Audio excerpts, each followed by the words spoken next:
You can all see my screen, right? Clearly. Yeah.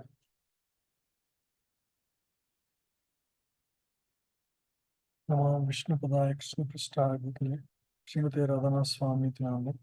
Namo Vishnu Padaya Krishna Prasthaya Bhutale Srimate Bhakti Vedanta Swami Tinamre. Namaste Saraswati Deve Gauravani Pracharane Nirvisesha Shunyavadi Paschati Vestane. Jai Sri Krishna Chaitanya Prabhu Nityananda. Sri Advaita Gadadhar Srivasadi Gaur Bhakta Vrinda. Hare Krishna Krishna Krishna Hare Hare. Hare Rama Ram Rama Hare Hare. Thank you everyone for joining today. So last week we discussed about holy name. Last 2 weeks because it's very important as we start our spiritual journey. So this week we are going to discuss some very important questions that we all get as we practice, spirituality in general. And having these answers will give you conviction, as well as if somebody asks, you have a lot of clarity and be able to answer them. And by the way, many of these questions were answered by Srila Prabhupada. Srila Prabhupada is the founder Acharya of ISKCON, Krishna Conscious Movement. Whenever these challenging questions come, he would answer in a very simple way that they can understand. So we'll find those answers as well. So one of the questions a lot of people ask is why God needs large temples. We all heard, right? Have you heard? There are so many people suffering outside, out of hunger. Why don't we spend all that money in here? Right? That's a general question all of us get. Yeah. So we'll get to that. Another question people ask is that society has so many poor people. Why can't we help socially? Right? Give them food, give them shelter. Use your extra money in that instead of spending in say constructing a temple or things like that, spirituality. But through the process of Krishna consciousness, right, we are cultivating a set of people or the society such that they are far more controlled in their mind, far more peaceful, happy, and contribute to the society positively. So that people do not see that because they just look at surface level only, right? If everybody is have a clean habits, clean living, right, and God conscious mindset, they contribute to the to betterment of society automatically. They have natural compassion. They have all good qualities manifest in their hearts. So in a way, this is the core social work because you are upbringing the entire society. In the 1960s, 70s, when Srila Prabhupada came, practically Western world is very rich because they just fought, the Second World War was over, and America got a lot of money because of selling missiles and all. Practically, people are very rich, but the younger generation, like all of you in 20s or so, they were practically rebellious to all the social norms. They were not following anything. They were trying to find higher joy through rebellion towards society and taking to drugs, some kind of, they wanted something high which they are not getting in the normal materialistic life. So what is really missing in them? And when Srila Prabhupada came in those turbulent times across Western world, they all took to Krishna consciousness. They found that higher joy in participating in kirtans and serving in the temples. They all found that shelter, and they were all completely transformed in their hearts. So if the education system in the world only produces at the end of the day only like people who are more confused and more in anxiety about their future, what is the use of that kind of education?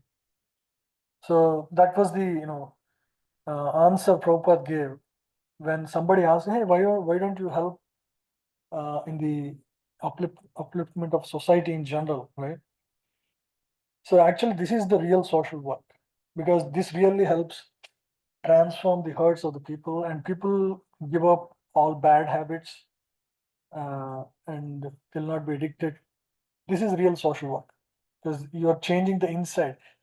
The problem with only fixing outside is, when the inside is bad, inside will slowly manifest outside, right?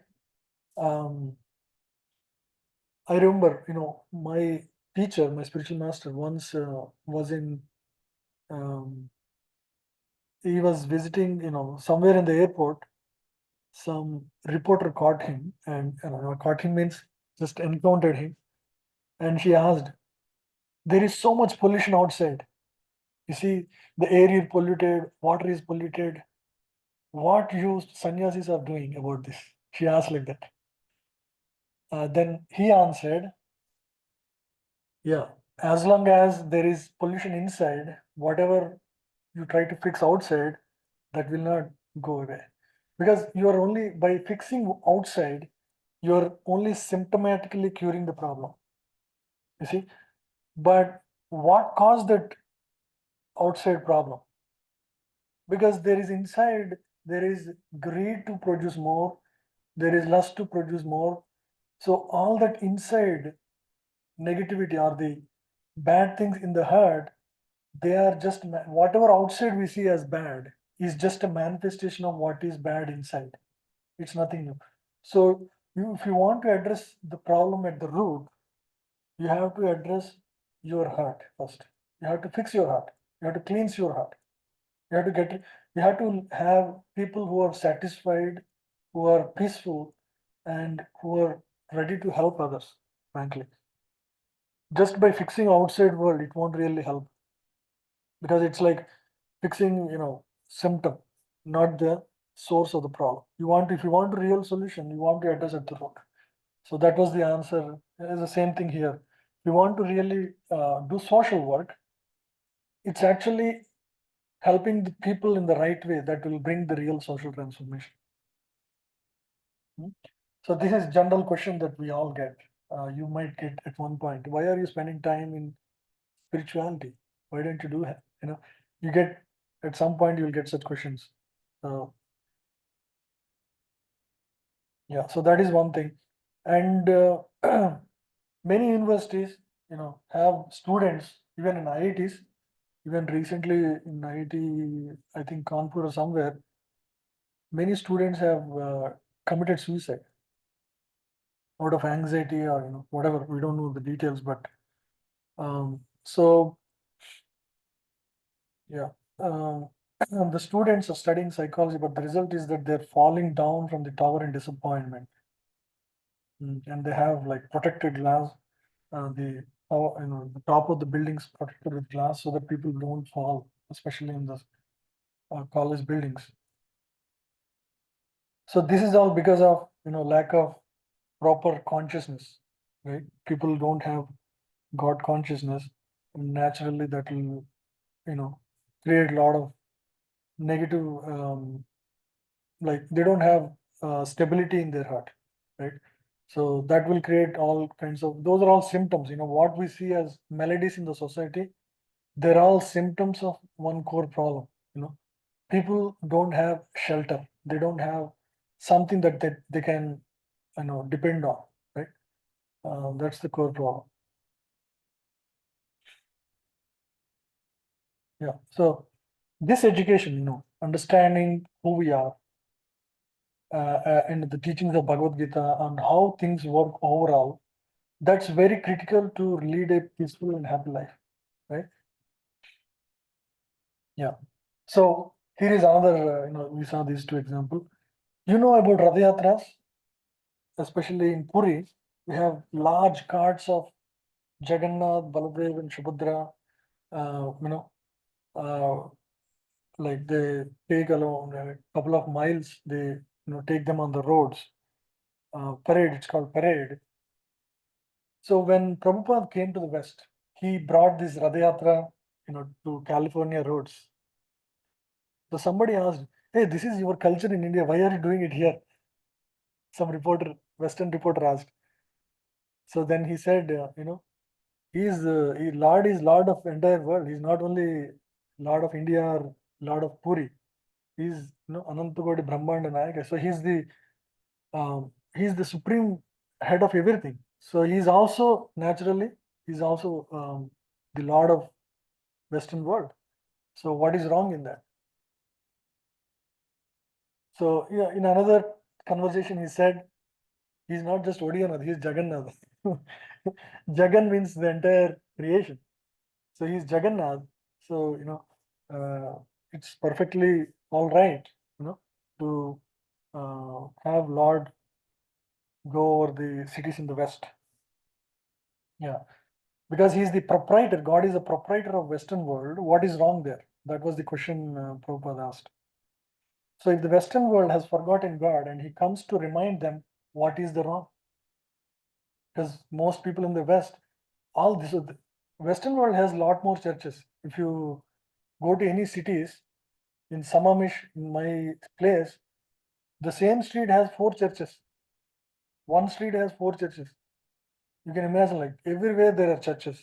But only problem is people are less. And they have large buildings, by the way. They are very big. And our temple, Vedic Culture Center, has parking.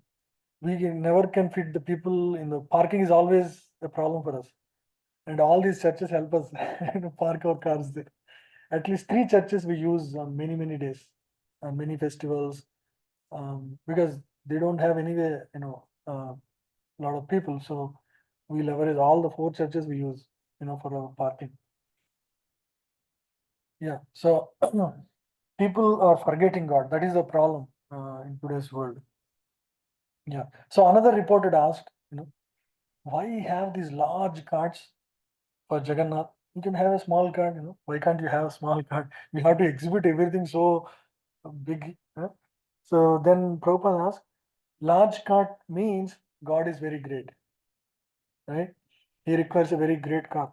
So the simple thing is, you might have seen President of America. He has a very large car. You have seen that? You all have seen that, right? So if a president of one small country on this one small planet has a large car, what is wrong with having the biggest cart for Lord Jagannath? He's the Lord of the entire universe. So what is less of it? So it's perfectly appropriate. Yeah, yeah. So another time somebody else asked the same question. So Prabhupada said, hey, Swamiji, why do you need a large cart for Jagannath? He said, you are a small man, you need a small car. But Lord is great, so he needs a big car. And he's the biggest person among all men, so he needs a big car. Yeah. Just like, in our own life, when we are small, when we are a college student, we use cycle. When you are, entered your profession as a new young professional, you would use a small vehicle, and then, you would get a bigger car and a bigger home. So as you age and as you get richer, you have bigger and better things. That's how life works. When you become a CEO, you may have, your own chartered airplane. Um, so similarly, Lord is the Lord of the universe, so he should be given the best. Yeah. But when it comes to Lord, people will now question because they don't have faith that there is really God there. So that's where people ask these basic questions. Yeah. Sometimes some big officers like army officers, they have large homes. My uncle is a high court judge in Andhra Pradesh. So they are given, all these court judges are given, big bungalows. One time we went there, to see him. He's our, my own mother's brother, but because he's judge, it's very difficult to even access him. And when we go there, his house has like, it's between 2 lanes. The whole house is his own house, and who all stay? Just his wife and husband, and just 4 of them. They have a large garden. As position improves, the facilities improve. That's how things work in this world. So similarly, when we have Lord, who is the Lord of the entire universe, he should be given the best of the best. That is the right way of treatment. That's the right etiquette. Yeah. So that's why in scriptures, Lord is called Anantakoti Brahmanda Nayaka. Means he's the head of Anantakoti. Means unlimited number of universes exist in this existence. So he is the God and Father of everything. Yeah. So in Bhagavad Gita, he says, Sarvaloka Maheshwara. Suhridam Sarvabhutanam Gnatma Mam Shantim Richate. Bhoktaram Yagya Tapasam Sarvaloka Maheshwara. Bhoktaram Yagya Tapasam means I am the actual enjoyer of all the yajnas, all the sacrifices that are ever executed. And he is the Sarvaloka Maheshwara. He is the master of all the universes. So that's what Bhagavad Gita says. I am the supreme controller of all the planets, all the universes that exist.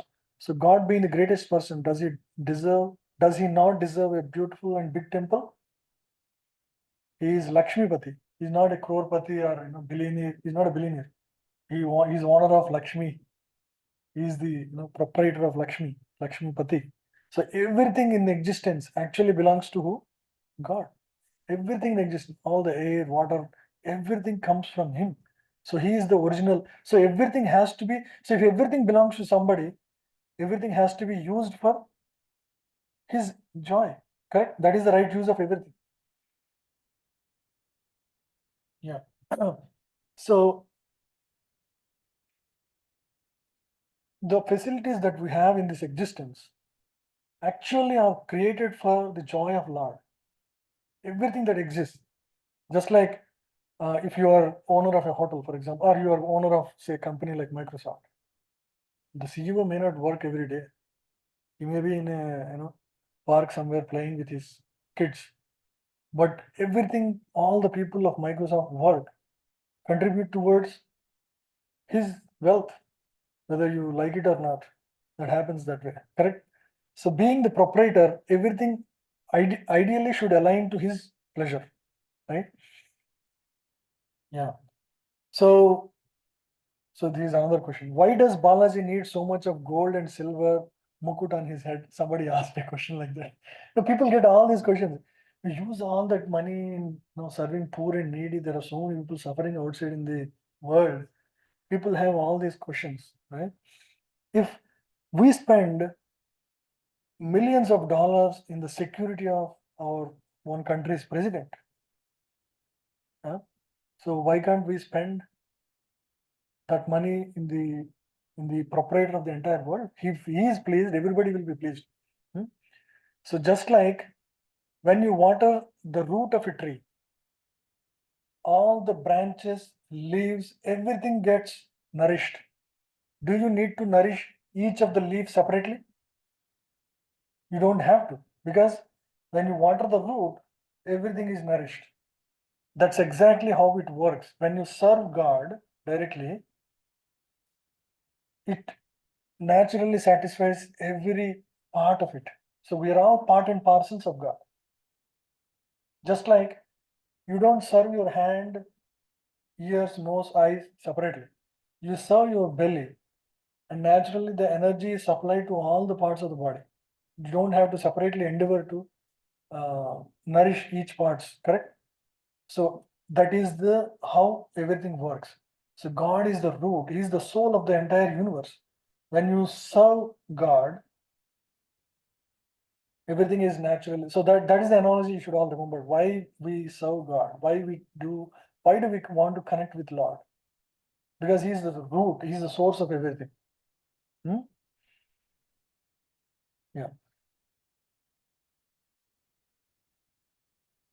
Yeah. Yeah. So we all get the grains, fruits in nature, Mother Nature, all the elements that we get. But actually, all of this exists. There are seasonal fruits like you see here, beautiful watermelons here. Why these watermelons are produced? Did you ever ask? Why exactly at the right season of summer when We all need watermelons. Watermelons are produced. Actually, it is said those plants want to serve Lord through watermelon. They whatever they have, they want to offer the Lord. And if you become an instrument, means you buy and you offer to Lord and then eat, then what happens? The plant gets human body, it gets promoted to spiritually it gets elevation. The plant spiritual life is elevated. By offering God, you actually had the opportunity to serve the Lord. You along with the plant. Plant actually is the main servant there. You are also part of it. And then when you give prasadam to everybody, like we have prasadam which is offered to Lord, everybody will get nourished spiritually. So it benefits three people. But if you just buy it, cut it, and eat it, it's actually Krishna says in Bhagavad Gita, it's as good as stealing. Because who actually created everything? Everything sustains by the will and power of Lord. If we don't recognize that source, we are like a cheater. I mean, you may say I have paid for it, but still you did not recognize who is the one who gave it. So it's not that when we give a fruit to Lord, He's going to eat it and will not have anything, right? So it's just an expression of gratitude. When we offer food to God first, that's an expression of gratitude. Just like, for example, you have a child, or or you are a child of your father. You take money from him and buy a greeting card on his birthday, his money only. But when you give it to him, will he not feel happy? Your father will be happy or not? Your father happy. Why?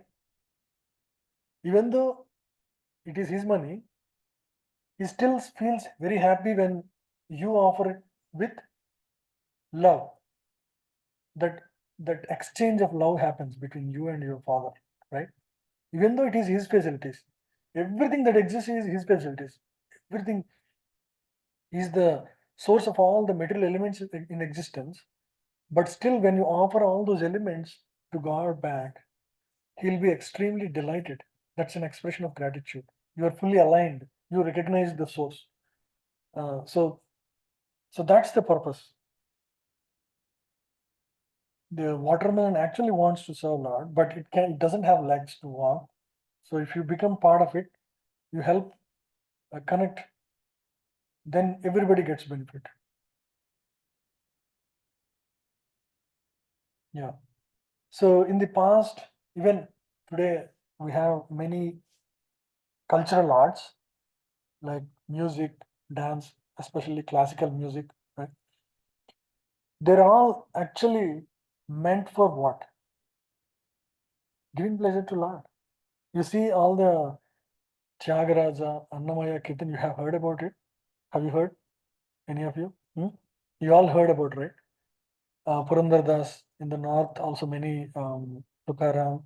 They have great, they have great compositions, all in the praise of Lord. So everything was meant for happiness of the Lord, right? And it's not that Lord is feeling egoistic and happy that all of us are praising. It's actually not for him because he has already everything. It is meant for our purification. When we recognize, it's not that God is getting any benefit out of it, right? Just like father can always buy hundreds of watermelons, he has the facility, but it is for your benefit. You get the benefit of when you offer something. So all the skills that we have ideally should be used for what? For the pleasure of the Lord. Yeah, that is the best use case for all that we have. Yeah.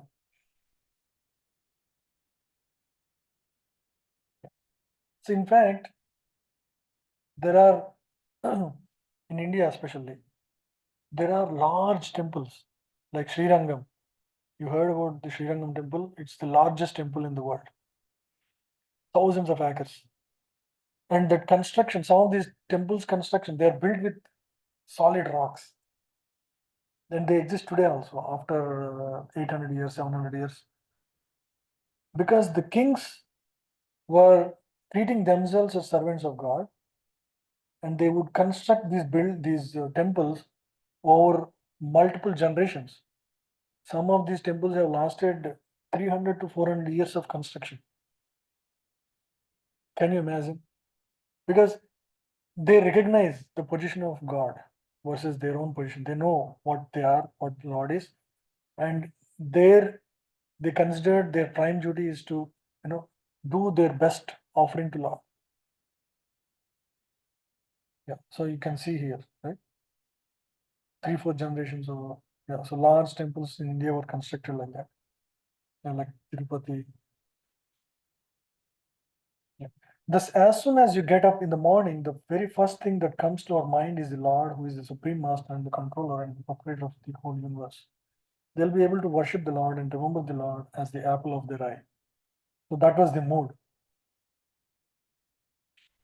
Yeah.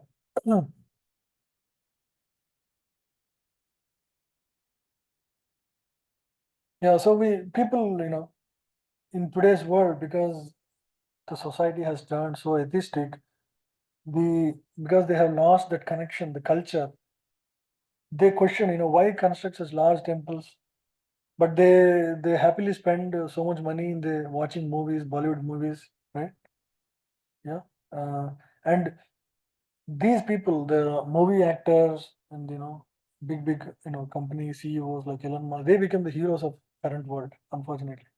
And you look at their own personal life, you will see you know how you don't their wives themselves cannot stay with them. They have to, they want to take divorce, even though they are the richest people.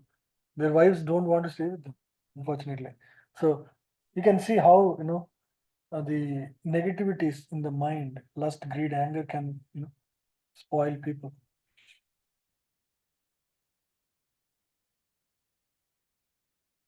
Yeah.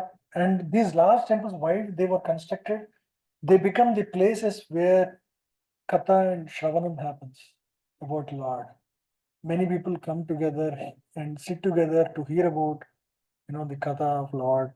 And that way they elevate themselves spiritually.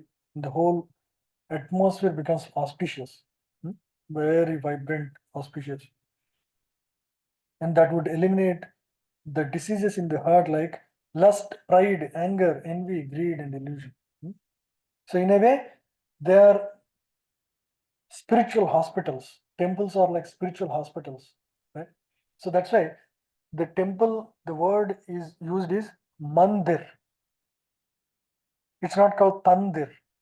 Tan means body. It's not a place where body is cured. It is a place where mind is cured. Man, there.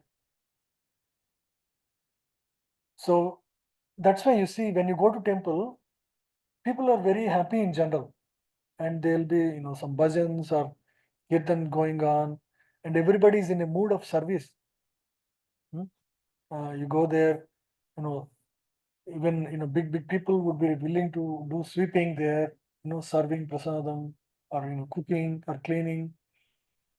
They'll be happy because that is because they treat the temple of God. It is the place of Lord, and I have to offer my services, my skills in the best possible way. So that's the mood. So that's why these temples facilitate many good things in our own heart. So that was the reason for having these large temples. If anybody asks you a question like that, you have so much detailed answers now. Yeah. So now let's go over these questions. So choose the correct answer from the choices given below by ticking. Srila Prabhupada said, "We are the best social workers because at ISKCON we distribute uniforms, free food, free medicine, and free drinking water. No.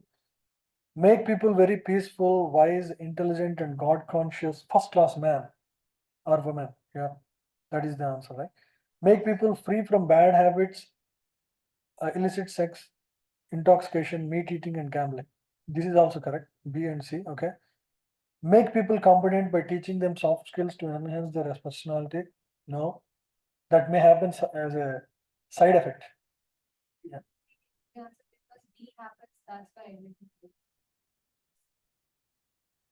Yeah, B B is the, you can say, core reason, yeah. C is the subsequent answer, yeah. Correct. We make a big temple for Lord because if one goes for a bigger and better home as per salary, why Lakshmipati Lord cannot have a big temple? Correct. Lord is master of millions of universe. Why can't he have big temple? Correct. To facilitate everyone to come and offer the best things to Lord as he is our supreme father. Correct. So it facilitates everyone to serve their best. To act like spiritual hospitals and education centers to purify heart and enlighten human beings. All are correct, right? Yeah. So next question. So this is about temples, large temples. What is the need of religious rituals? Can't I just know philosophy, scientifically? A lot of people have this kind of. I'm not after rituals. I don't like them, but I want to understand principles, and I just want to stay there, right? Yeah. So there are two parts: religion and philosophy. Okay. So they go hand in hand. Why? Philosophy is like theory. We all have studied theory in colleges. But is theory enough without real conviction through experimentation? We all also did labs in software or anywhere, chemistry or any subjects. We all do experimentation so that our convictions are stronger and deeper. And then you can, go to the next level of wisdom. So similarly, philosophy in itself, if you only study philosophy, you become more and more um, theoretical. But on the other hand, if you only focus on rituals, right, only the religion part, that is what India is right now. Rituality is left, spirituality is gone. The spirit behind the ritual is not known right now, right? We all celebrate various festivals just for, as a social gathering. A lot of people do that without really understanding why we do what we do. Hmm? Yeah. So we study in Bhagavad Gita, we are not this body. But to realize that, you need to practice. You need to practice yoga. For us, it is meditation, chanting. Chanting is the process. So without doing that practice, the theory becomes theory only. You have to put in effort to practice. Yeah. Yeah. Most people don't have proper knowledge about God, and so they neither they disbelieve in Him nor have complete faith in Him. Even those who profess to be theists maintain some faith only due to. So why people have perform some rituals, even though they don't really believe. A lot of people don't really believe, even though they participate in a lot of rituals. They go to temple just so that I did my job.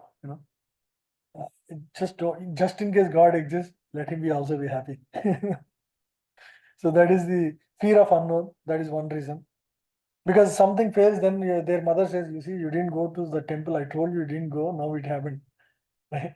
So fear of unknown, considerations of mundane piety. Maybe the society may think I'm stupid. I have to go to temple. That's why I'm going. So people think like that. Social pressure, right? Um, Especially in India, you all seen Ganesh festival. They put a lot of rock music. You have seen that large Ganesh idols in Hyderabad. They do. They take procession, and people dance like crazy before the. Do you think really Ganesha will be happy with the dance? And they drink and they do all nonsense in the name of. It's like a 7 day proper ritual for them where they do all nonsense actually coming together and doing. They think it is all for our pleasure. Poor Ganesh is alone and he's not cared for really. He's just there. They do something, but after that they'll all do whatever they like to. That is not proper ritual at all. There is no consciousness in that. It's just a mere ritual. Yeah. Yeah, people do for family traditions or habit from childhood, but they don't really have conviction. So when a challenge comes, they give up. They're ready to give up because there is no real, foundation for it, right? There is no real understanding, real, experience. Yeah, yeah. So Prabhupada once said, religion without philosophy is sentimentalism. So what India has is all sentiments because most people just do out of ritual. They don't know why they do what they do, right? Or fanaticism. Philosophy, just the philosophy without religion or the practices is mental speculation. You can, go on forever thinking about what is right. Because just philosophically think, mind can take you anywhere, right? Yeah, you need a combination of both. Yeah. So philosophy, coming to the philosophy, right? People have all ideas about God. They just read, various. They have, some of the false theories are. Some people say God is light, God is the imagination of man. God created this complicated universe, but when he was unable to control it, he ran out of it out of frustration. Yeah, you see this kind of philosophies. Many philosophers come, speculate, and go, leaving behind bogus theories, which increase the confusion of the masses and take them further away from God. This is what is happening in the society. Yeah, some even say, see, I am God myself. They'll say that. I remember one person, in my very early days, I went to a place where he said, the only purpose I came here is to prove that you are all God. He told me. Yeah. So that kind of so many foolish ideas are there. huh? But the problem is when there is a real problem, they have to run after hospitals and they also get heart attacks, they also die like everybody else. If you are the controller, do what Lord Krishna did. He lifted Govardhan and Pinky. You also go and lift it, then we can believe you are God. Just producing a little bit of ash or doing some magic tricks, producing some gold, that doesn't make one God, right? Who is God is already given in scriptures. The qualities, characteristics, everything is given. We should not just believe anybody and everybody as God. There are so many people who claim to be God in today's world. Yeah.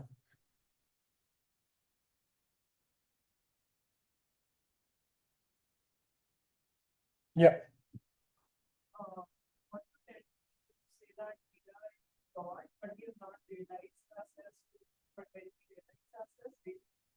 Yeah. Okay, that's a good question. So your name Shruti is asking. Sometimes people say you did not realize, but after practicing some meditation, you realize that you are God. But actually, if you are God, then why you in the first place you did not realize? Nobody becomes God. God is God, right? So through some process you have realized means there is something that is actually more powerful than you that makes you not realize that you are not God at this point in time. So that's a fallacy itself. It doesn't hold strong. God doesn't become God. Krishna did not do any meditation to become God. You know, Lord Shiva did not do any meditation to become God. Uh, yeah, Lord Shiva will understand. He's an amsha of Lord only. So actually complicated concept. Yeah. Any other questions? It invokes a lot of curiosity in you. All these questions. Anything else, or everything is clear now so far? Yeah. Yeah. The philosophy aspect of spirituality involves the study and understanding of matter, spirit, and the controller of both. So that's what we are trying to do as part of these classes. Hmm? What is matter? What is spirit? And the controller of both. God is the controller of both. We are spirit, but we are not the controller like God. We can control certain things, but we cannot control everything that happens in this existence, correct? Yeah. And all the religion rituals aspect involve following of certain rules and regulations that help us realize and experience higher spiritual truth. The only purpose of rituals or the religion part of it is to help realize the absolute truth. Okay, that's what you should understand. The part that we do as part of meditation or whatever, that is meant for realizing that. So these have to go hand in hand.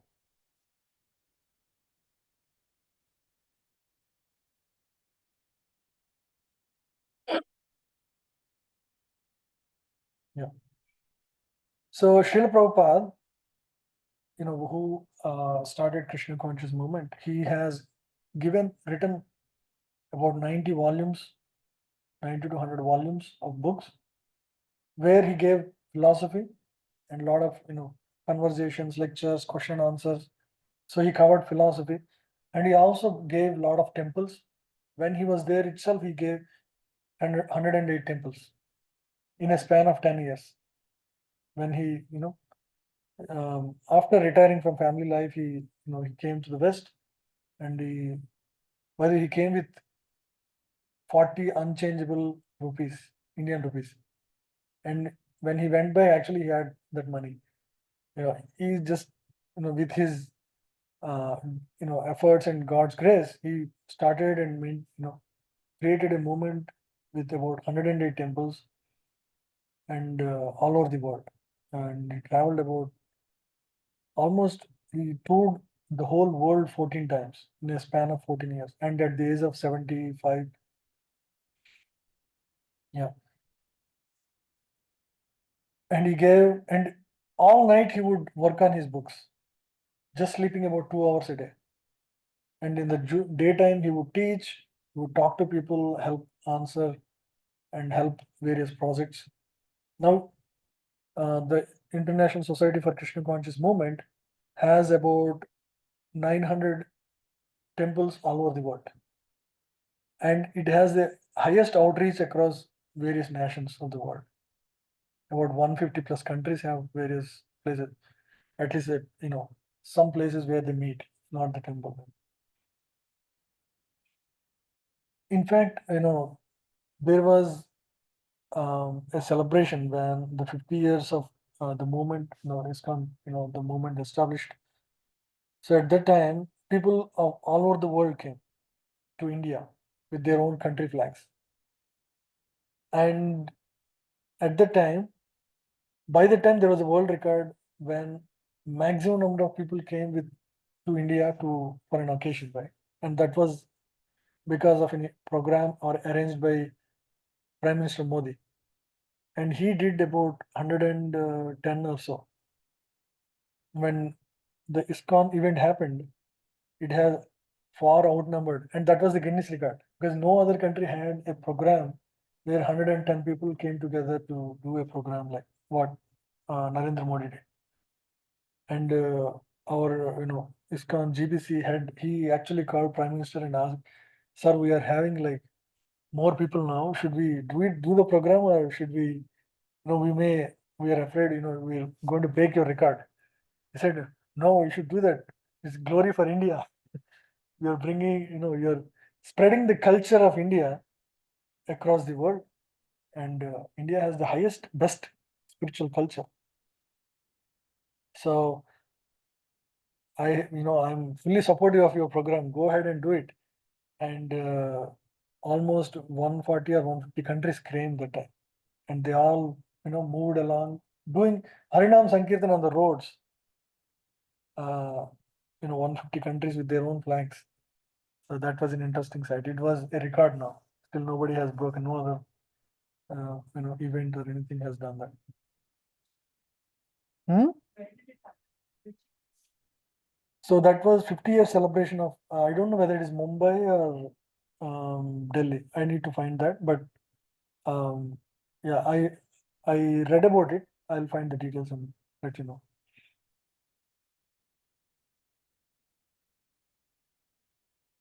Yeah. So he thought rituals in the form of deity worship, chanting Hare Krishna, wearing a devotee attire, dealing with devotees by following etiquette. So by combining these two, we make our lives perfect. Yeah. So it's a culture. You have a culture to every thing, right? Like India has a culture on the way people deal with each other. The younger ones deal with the elders. So there is a culture in any society. Similarly, this is the culture that Prabhupada, the devotional culture that Prabhupada has given to the world. So in all the temples that we have, there is deity worship. You see, in the temple, there are 6 offerings made every single day. 6 offerings. So morning we serve sweet around at 5 o'clock. When we wake up the Lord, I'm a second initiated Brahmana in the temple. So I have done many times this. So we wake up at 5 o'clock and offer sweet first, sweet boga. And that sweet is like cooked fresh. Like last night, freshly made before offering, right? So that is offered. And breakfast is offered at around 8 o'clock, 8:30. And then after that, lunch is offered at noon, 12 o'clock. And then at 3 o'clock, another snack is offered. And then 6, and then in the night. Yeah. How many? 6, right? Yeah. At 6 p.m. in the evening, and then night, right? Some juice or milk will offer. So because we treat Lord as being there and He's accepting the offerings, it's the temple deity is not a representation. He is actually there. In a Krishna temple, Krishna is right there. Why? Because through Agama pujas, Lord was invited to come and occupy the deity form. That is the reason we give bath, we build nice, beautiful temple. It is the home of the Lord. Why it should have the best building? Because He is the Lord of the universe. We give the best temple. It is His home. When you are in that place, you are actually visiting God's home, and God is served just like like a king in that place. And we do. This is food only. I talked. We do offerings. We do Mangala Arati, Shaina Arati, Rajbhog, all these every day, every single day. It is never stopped. We have dedicated pujaris, 3 pujaris. Their duty is only to take care of cooking and doing aratis every morning, afternoon, evening. So that is the treatment we give. And naturally, He blesses everybody, who visits there. So why we do all of that? And it is because we have physical body. In our physical body, we cannot access the Lord who is 100% spiritual. So out of kindness, Lord has agreed upon to actually occupy a physical object to come and live in that body, the deity, right? Through agamas and through netrol metham, there is a entire procedure through which he is invited by an acharya. It's not like anybody random. You and me call Prime Minister, you won't come to Seattle, right? The proper person who has connection with him will invite, then he will come. For example, in ISKCON Samamish, we have a temple established by Srila Prabhupada. When Prabhupada was there, he was the Acharya. He invited Lord to come, and Radha Nilamada, his name, Lord's name, Radha Nilamada, to come and occupy the deities of ISKCON Samamish or ISKCON Seattle, you can say. So he comes and occupies, and he's been served from day one till today in the same way. 6 offerings, aratis, and then every day, beautiful music is offered to him. Wonderful service, jewelry is offered, everything is offered like a king, right? So that is because we see Lord as being there, and He just like we cannot get on an elephant. When elephant out of its own kindness comes down, you can sit on the back. Similarly, Lord, who is 100% spiritual, He comes down to a form where we can witness and accepts our service out of His kindness. He doesn't need to, but He still accepts. So in those deity forms, He is kind enough to accept our offerings. Right? So that's how we engage in the service of the Lord. Yeah, so that is the next topic. Why do we do Murti Puja, deity worship? Yeah. So in one of these verse 3, Bhagavatam 3:25-35, this is the statement here. My devotees always see the smiling face of my form with eyes like the rising morning sun. You see how beautiful Lord is here. So these deities are from Pune temple. See, these are real deities here. So the deities' names are called Sri Radha Vrindavan Chandra. Yeah, very beautiful. I went there multiple times. My devotees always see the smiling face of my form with eyes like the rising morning sun. They like to see my various transcendental forms, which are all benevolent, and they all talk favorably with me. Lord enjoys, like the children. If your children are happily, talking about parents, they'll be happy, right? Parents will be very happy. That's exactly how we are related to Lord. Yeah. So there are other so-called spiritualists. They do not. They think the deities as idols. Idols means just a representation. It's not the true Lord that exists there, right? So they directly worship in his no. But devotees do not do that. But devotees, like what we are trying to be, um, we worship the Lord in his Archa incarnation. So the form of deity in the temple is called Archa incarnation. Just like there is incarnation of Krishna when he came 5,000 years ago. In each temple where Lord is taken care like a king and an Acharya has invited to occupy the temple. Like for example, in the Ram temple recently that was constructed in Ram Janmabhoomi, there is an Acharya who invited there. So it is following all the proper standards of how Vaidika agamas are given. So when you follow all those principles correctly, Lord actually accepts all the offerings. Right? One may ask, hey, Lord is Anantakoti Brahmanda, how can he be embedded in that small deity? Right? That is one question. Lord is everywhere. You cannot just say he's here only. Yeah, that is true. Lord is everywhere. Just like television signal is everywhere, but you can access only from television, right? So you can access the energy of the Supreme Lord that exists everywhere directly in this deity form. Even though the deity form is, physically visible to you, it is equivalent to the whole spiritual existence. He is equally powerful as the Supreme Lord. Yeah. But out of his kindness, he has come down to a form that you can witness and serve, so that as spiritual practitioners, we can exchange and have the focused attention to we can. So when you go to temple, you do many things. First, you bow down. When you bow down, you are actually offering your false ego.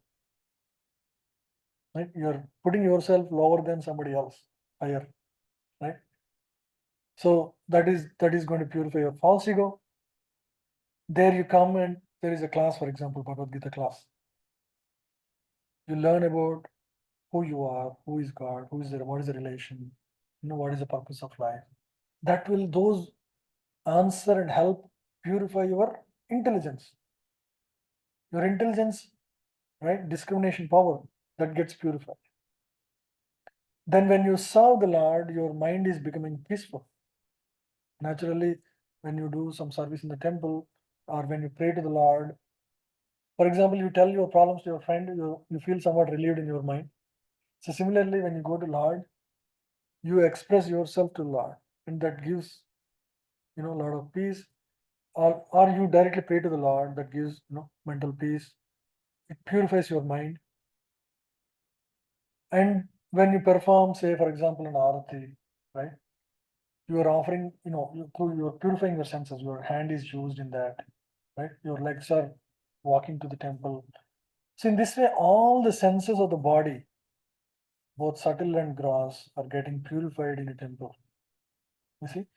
So that's why temples are very important places because they give wholesome benefit to our body, mind, intelligence, and ego, everything. You engage all your senses in the service of the Lord.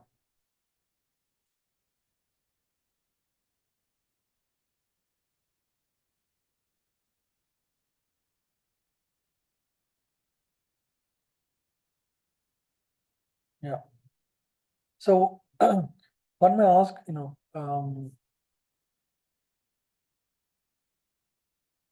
where is Lord? Right? Well, if Lord is everywhere, how is Lord present in this form? Some people may ask, right? Because the scriptures say Lord is in every atom and in between atoms. Andantarastha paramanu chayantarastham. He is in the atoms as well as in between atoms. So he can also be present in this deity form, right? But the only difference is when he is everywhere, he may not reciprocate with you. Just like everywhere there is signal, but the signal may not be accessed by the television, and you need a receiver, right? So that you can actually witness what is happening. Even though the signal is everywhere, you can access only through a channel. Similarly, the Archa Vigraha form is a form where Lord would reciprocate. Even though God is everywhere, you don't have the ability to access him, right? So in this form, when Lord was invited, he would, he would reciprocate with you. For example, when the devotee Prahlad was questioned by his father, Hiranyakashipu, you all heard about the story, right? So he was being chastised like anything, the son Prahlad, by his father. At one point, because his father is an atheist, he doesn't believe in Vishnu. At one point, he asked, yeah, the boy says, "Where is your?" The father asked, "Where is your God?" He says, "Everywhere. He is everywhere." Okay, is he in this pillar? He says, "Yes, he is in this pillar." Okay, let me check. Then he takes his gada and tries to hit it, and from there comes Lord Narsingadev. You see, so why Lord Narsingadev came from the pillar? Huh? He is everywhere, but it is because of the receiver, the boy. He was able to invoke the presence of Lord within the pillar, and Lord came out of it, and you know all the story after that. So when a great Acharya invites the Lord to occupy the form of deity, the same thing happens. And he reciprocates. The Lord is ready to reciprocate in the form of deity when it is properly served, right? Yeah.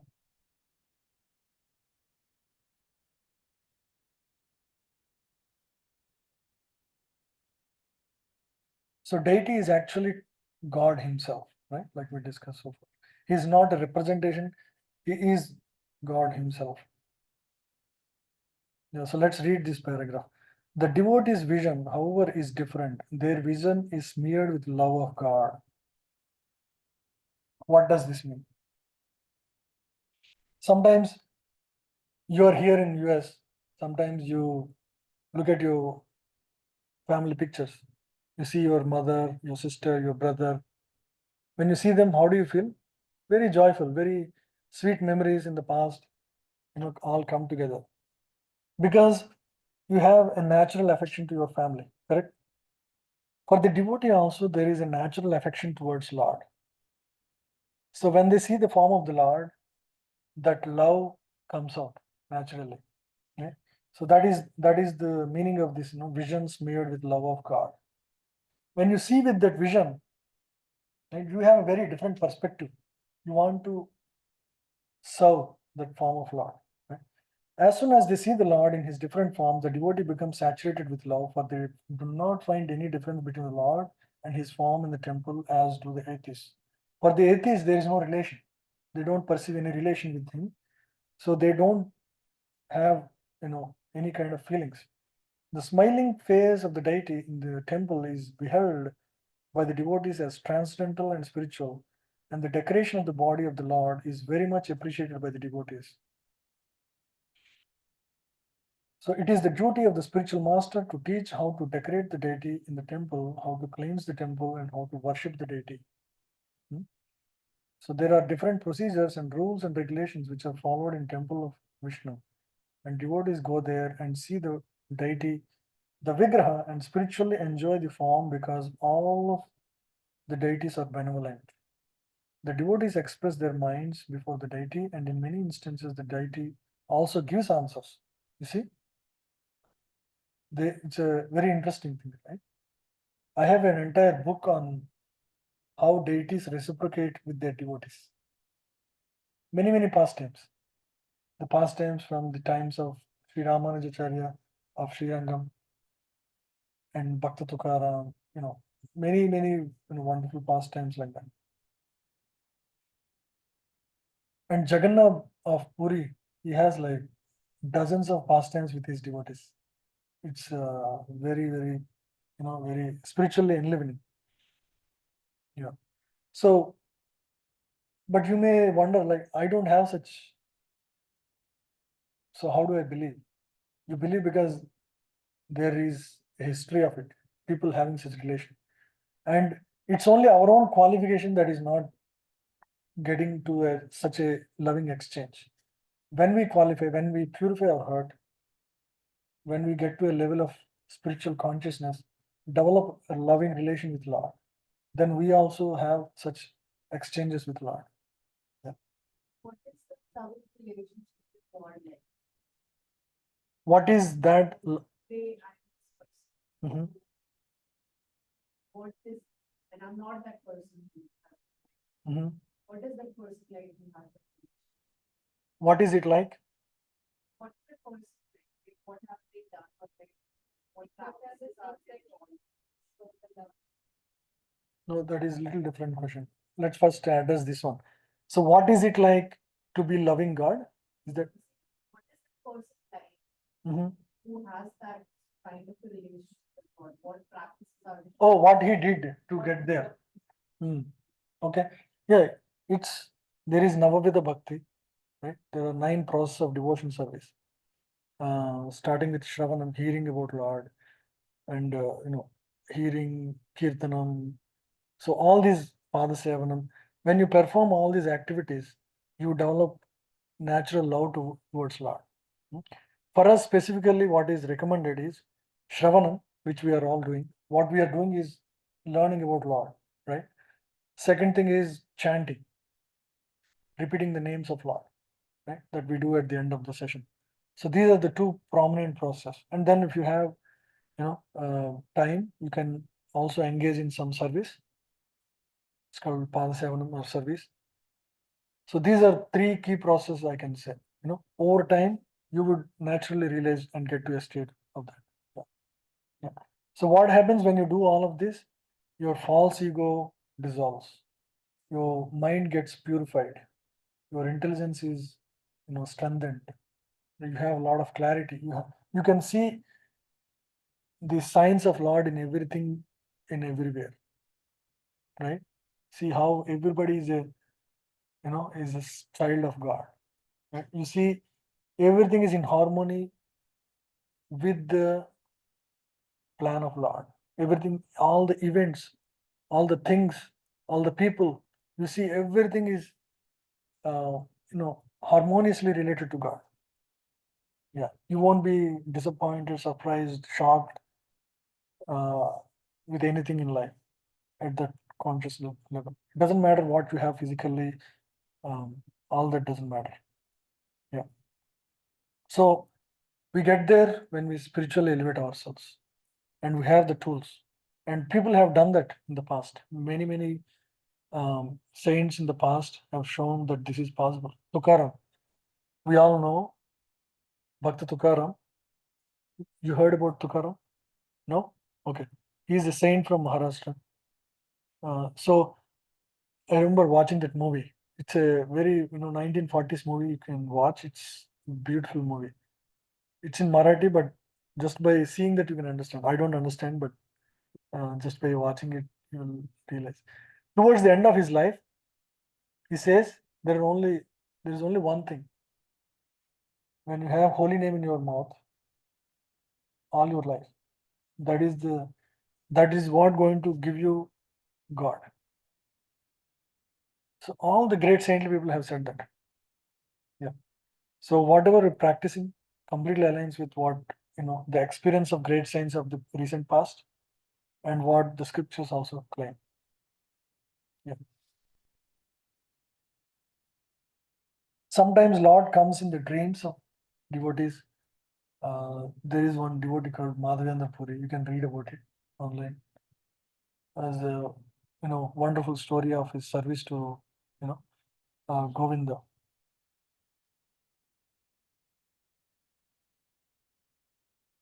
So this is why do we do Murti Puja, deity worship? This is general question people ask. Then is the next question, right? Does God really need our worship? Right? Because as part of worship we do, we sing beautiful bhajans, all in the praise of God. Does he really need our prayer, our bhajans, our praises? Why, So this is explained in a purport by Srila Prabhupada. I'm, going to read it. Actually, in simple terms, it's not for Lord's sake. It's for our sake. It is to help ourselves to purify our own heart and to reconnect with ourselves with the Lord. Right? Let's read this. Being self-sufficient, the Supreme Lord doesn't need huge sacrifices. Fruitive activity for a more opulent life is for those who desire such material opulence for their interest. Yagnadhat karmano anyatra lokoyam karma bandhana. Yeah. If we do not act to satisfy the Supreme Lord, we engage in Maya's activities. We may construct a gorgeous temple and spend thousands of dollars, but such a temple is not required by the Lord. The Lord has millions of temples for his residence, and he doesn't need or attempt. He doesn't require opulent activity at all. Such engagement is meant for our benefit. Lord doesn't require all these opulent arrangements. It is for our benefit. If we engage our money in constructing gorgeous temple, we are freed from the reactions of our endeavors. This is our benefit. In addition, if we attempt to do something nice for the Supreme Lord, he is pleased with us and he gives us his benediction. In conclusion, the gorgeous arrangements are not for the Lord's sake, but for our own. If we somehow or other receive the blessings and benedictions from the Lord, our consciousness can be purified and we can become eligible to return back home, back to Godhead. Yeah. So what is this benediction, by the way? It's not to improve your material or economic situation. It is a spiritual blessing.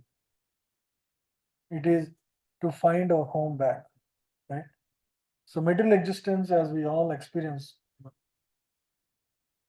is a struggle from the time you wake up, right? You need to clean up your breath, you need to clean up your bowels, and then you have to take a bath and then go work. It's a struggle. Every day you need to struggle. If you don't do any of this, you know what happens, right? So, but we are not really meant for all of this. We're all here, so we have to do it, karma bhumi. But in the spiritual world, we don't engage in these activities like this. We engage directly in the service of the Lord, but we don't necessarily engage in the material activities like we do right now. Yeah. So here is an example. Prahlad Maharaj gives a lucid example. When you decorate a body with earrings or necklace, the reflection in the mirror immediately becomes similarly decorated. We don't have to separately decorate the reflection. Similarly, we gain by serving him, and Lord has nothing to gain from anyone. Yeah. So when you serve Lord, actually you're serving yourself because you're part of the whole. You don't, you're not like disconnected from Lord. Like the example we discussed already. When you water the root of a tree, everything is served. You are part of that whole tree. You're like a leaf or branch or something. When you water the root, everybody is nourished. It's not only you, everybody around, everybody will benefit, right? So that is the example here. Yeah, just like, so when you serve God, understand it's not about an exchange between for your material benefit. It's like watering the root, like you're feeding your belly, right? Just like you feed your belly to nourish your body, you're nourishing your true self, the soul, when you serve Lord. That's how you should understand. Yeah. Just like if a prime minister visits a shop, will the shop owner benefit or the prime minister benefits? Shop owner benefits. Naturally, his sales will increase. Oh, prime minister himself came, so he must be a really good person, or you know. The Chinese say, "Return on construction for this temples, we are free from the reactions of our enemies." What does mean like? What is reaction of our enemies? Okay, so material endeavors in this world create karma, karmic. There will be karmic backdrop for everything we do. So when we engage our efforts in serving the Lord with the money you get, for example, partly at least, so all those reactions will be nullified. Okay, is that clear or not clear? We serve God, that anything bad we have done, we are that gets compensated.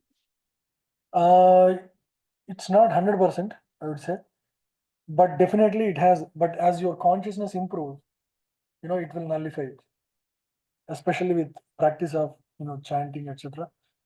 But we don't mean to do that. It's not like a means to clean, to rectify your karmic backdrops.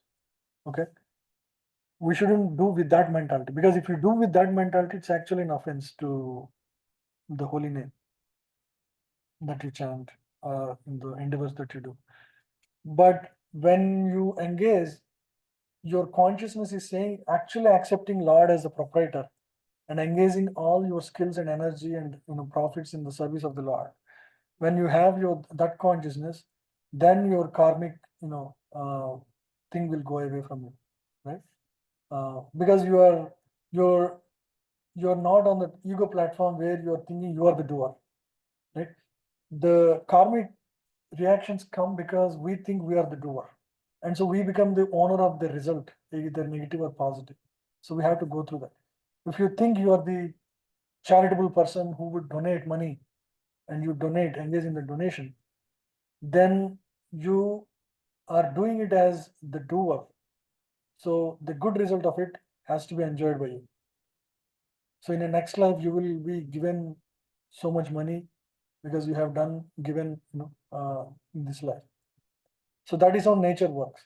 So to enjoy the fruits, you have to come back again, because you have done it as your own endeavor. But if you think everything belongs to God, I just became an instrument in engaging what I have in the service of Lord's children only, as a service, as a representative of Lord. Then you don't get any reaction. Just like you're acting like a cashier in a bank. But if you ever feel, being a cashier, if you ever feel I'm the owner of money, then you are going to be in trouble at some point, correct? So what is the consciousness in which you operate in this world matters the most, right? And that has the effect of nullifying your past reactions as well. Yeah, because when you are acting in right consciousness, it helps to purify your past karmic reactions. Because in the past you have done some activity, in the new consciousness you will not enjoy the benefit of past action in the same consciousness. So you have nullified your upcoming karma, because you are acting in the right. So that's how it works. So it's just like this example given here, right? When we serve Lord, actually it is serving your own self truly. Yeah. So let's read some of these questions. Religion without philosophical basis leads to fanaticism or sentimentalism because it is done without knowledge of scriptures. It wasn't it won't last long. Okay, correct. It's done due to superstitious beliefs of fear of bad luck. Thus, it does not elevate a person. Right? It is done for impressing friends and relatives to show oneself to be pious. Right? So it is done blindly as a tradition coming in families with no meaning of its core. Right? Hmm? Yeah.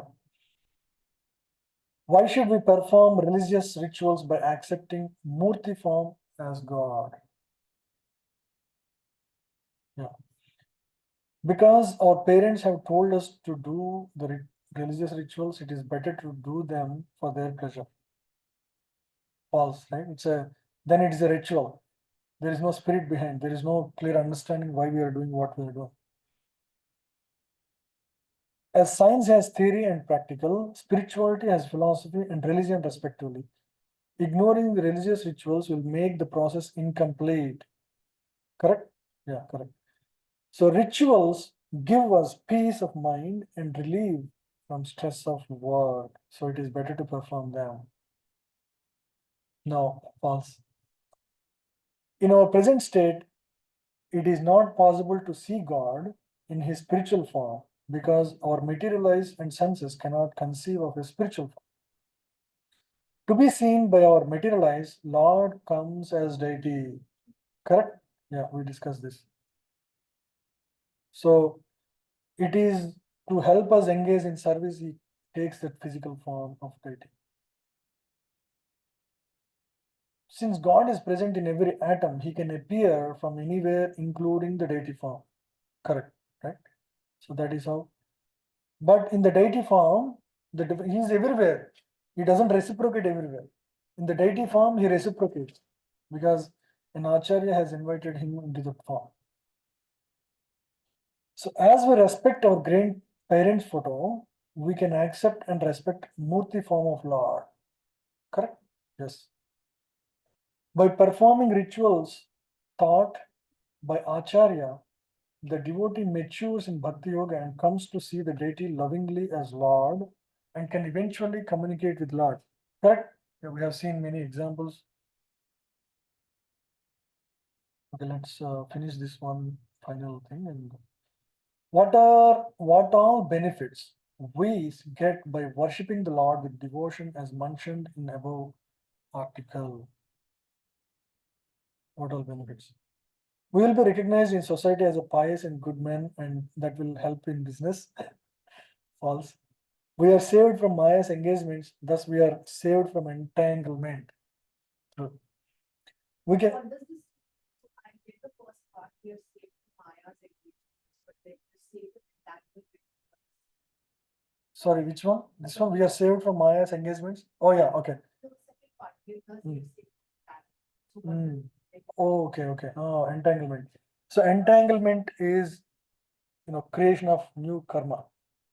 So why we are in this metal existence is because we have some karma to exhaust. That is the only reason you are here. And it bad.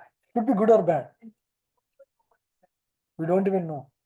You can find out through the- through astrology. You can find out. Astrology tells you, at least in this lifetime, what is due still for you. It doesn't tell exactly, but what is they can tell you exactly like what is due for you. Yeah. So that is all actually based on what you did in the past. That will give results. So if you are in that consciousness as the doer in this current life as well, and be the enjoyer of things of this world, you will accumulate again future, karmic reactions. Yeah, it's clear, right? No? We can get powers to attack our enemies through black magic and destroy them. No, we are freed from reaction of our endeavors. Correct. Lord can give us any benediction if He is pleased with, with our efforts to serve Him. Correct. Yes. Lord can do. You can see Prabhupada. Materialistic. God, so it's something like this, like, it's like, you want something there, so will please it so that he gives you what you need. Like it's like you want some favor from the prime minister, so okay, you do something that he wants for his benefit, so then he will do what you want. It is something like that, but it's something negative. I don't think it is, yeah, it is negative. I see your point, yeah. I can see why you say that. But the thing here is you're not asking for material benediction.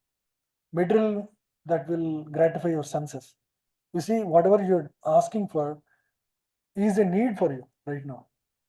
You are stuck in a material body, being a spirit soul. So this is a spiritual desire. So that is fine. Not satisfied. We'll discuss more. Yeah. Yeah. I mean, this is it appears like that, like you said, but the whole purpose is different.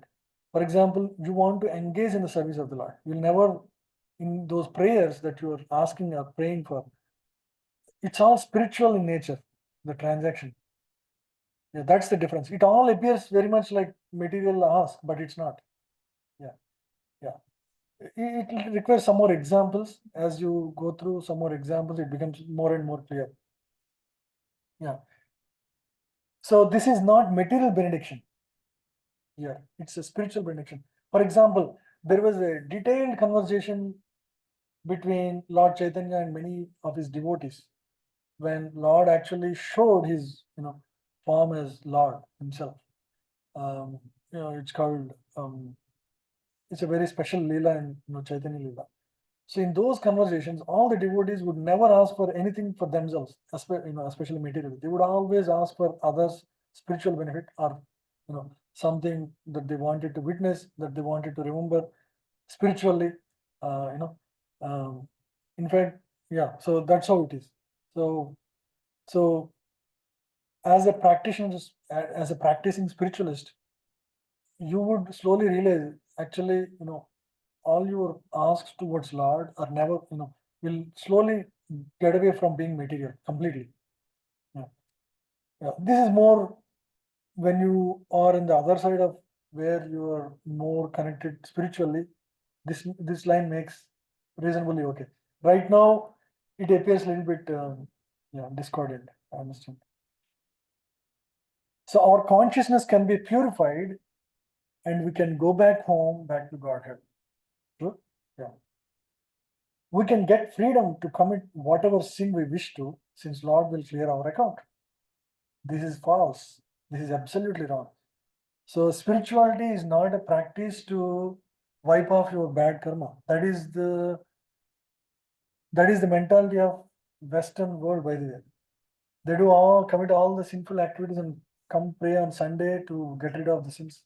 That's not the mindset, especially in the Krishna Bhakti practices that we do here. We can merge into Lord's impersonal Brahmajyoti and become one with Him. No, what is this? First of all, you understand what that means? Yeah. So there are various transcendental practitioners. Okay, there is Bhakti Yoga, where a devotee surrenders himself to Bhagavan, the form of the Lord. There is also another group called impersonalists, where they do not believe in the form of Lord. They believe in this universal oneness. Okay, and they consider that their spiritual perfection is to merge into the whole. So they become one with the Lord. That is the goal of that path. That's considered also a path. However, there is no reciprocation. There is no love. When you want to be your CEO, for example, there is no real love. You want to replace him, right? So there is no servitude there. Or even if the service is there, the goal is that I become that, right? But we don't, as a practicing devotee, right? We don't have that kind of relation anytime. We don't want. Even after liberation, we want to be engaged in the service of the Lord, right? Um, is it too heavy? Little heavy, I think. Hard to relate to us. Yeah, I mean, don't focus on everything. Yeah. Like some of these concepts will become more natural as you understand more and more. The main goal of these sessions were how to give reasonable answers or have deeper convictions on what we do, why we do. Okay. Does God really need our worship? Doesn't. That at least you have that at a higher level understanding now.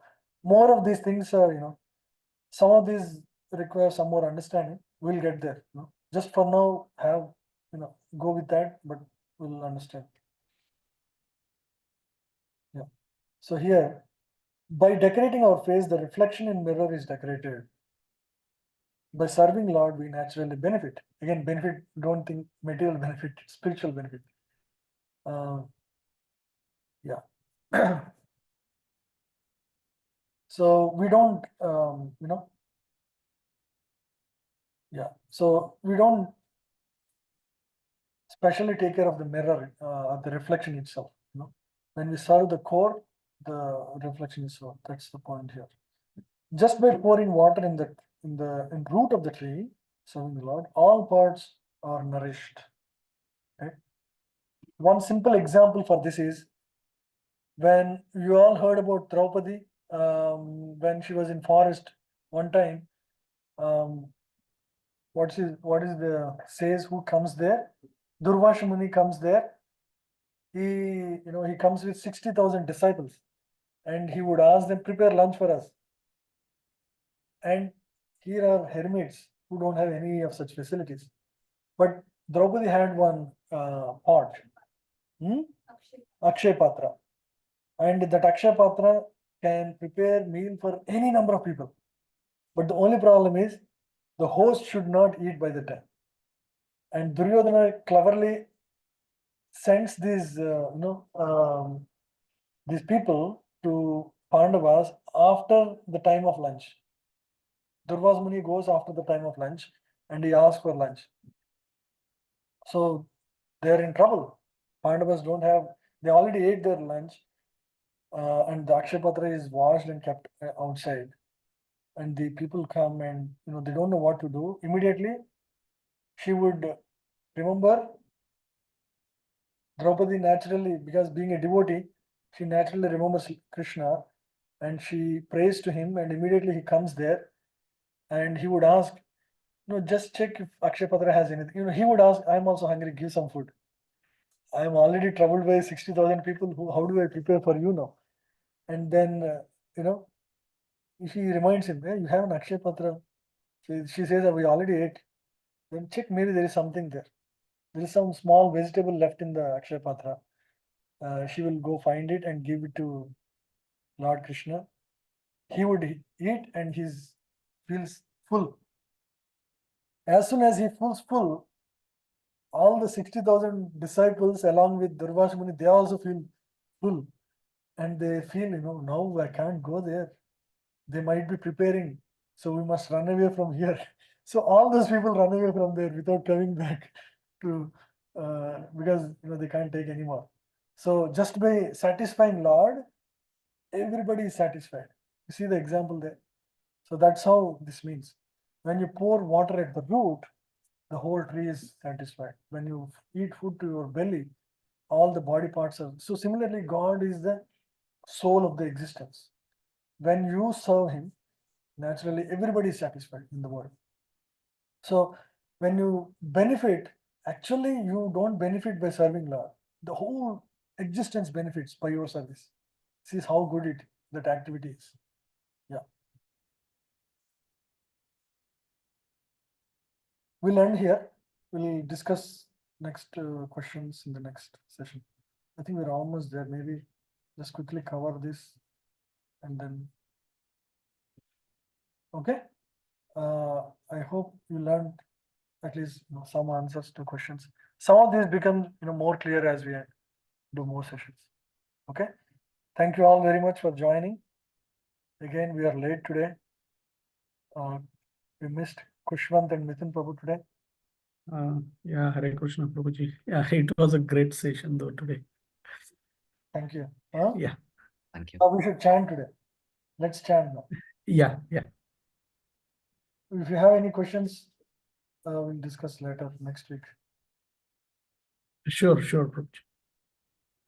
Hope everyone has beads. You don't have? Okay, that's fine. Anyone has extra beads here? No, anyone? Yeah, if you can give it.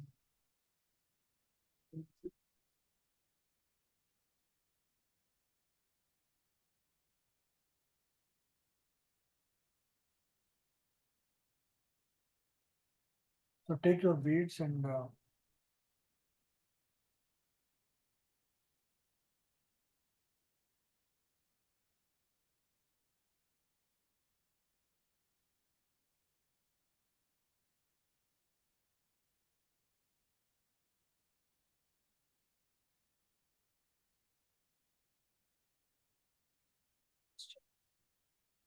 so this is the mantra here.